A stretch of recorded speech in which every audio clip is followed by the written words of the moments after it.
Totoo ba ang chika, asawa ng asawa ko, kanselado? Asawa ng asawa ko ay pinagbibidahan ni na Raver Cruz at Jasmine Curtis na ipapalabas na ngayong January 15 sa GMA Prime. At dahil nga sa tsakador ang chismosa ako, narito ang nasagapong chika mula ito sa Tsaka Puso 2 Facebook page. At ayon nga sa kanilang post, kansilado na daw ang serye ng dating backup dancer ng ASAP na si Raver Cruz sa GMA Network. Abay, ang iya naman si Raver Cruz. Tinawag pa talagang backup dancer. At least, malayo na ang narating ni Raver at meron pa siyang Julian San Jose Bongga. At ayon pa sa kanyang post, ayon daw sa isang ibon na bumulong sa akin at tumuka-tuka ng pisngi ko, dinabutas ang pisngi mo. Kinansila daw ng GMA ang serye ng kuhol na si Raver Cruz. Dahil sa serye ng Don Bell, galit na galit kay Raver, makakatapat kasi nito sa third time slot ng ang serye para sa pagdating ng linlang. Aniya, magkakaroon daw ng emergency meeting ang mga executives ng GMA Network dahil sa lakas ngayon ng serye ng Don Bell na hindi matibak-tibak ng Kapuso Primetime Cinema.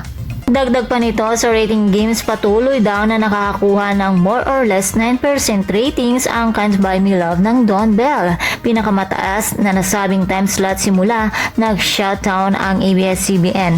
Limitado din ang paglabas na ito dahil nga daw sa kaunting regional network ng TV5 at A2Z. Kumpara naman sa almost 100 regional networks mayroon ang GMA.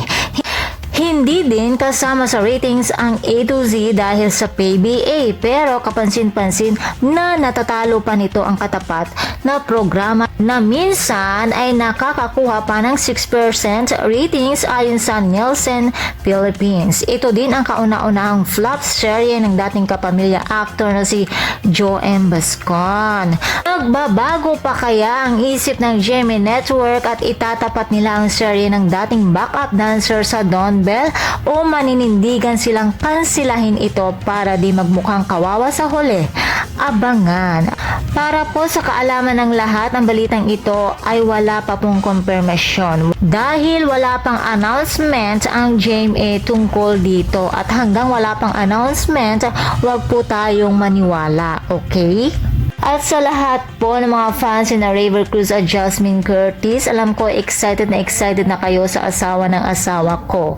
Kaya naman mga chikadoras, hanggat wala pang announcement ng GMA, abangan po natin ito sa Lunes, January 15, 2024.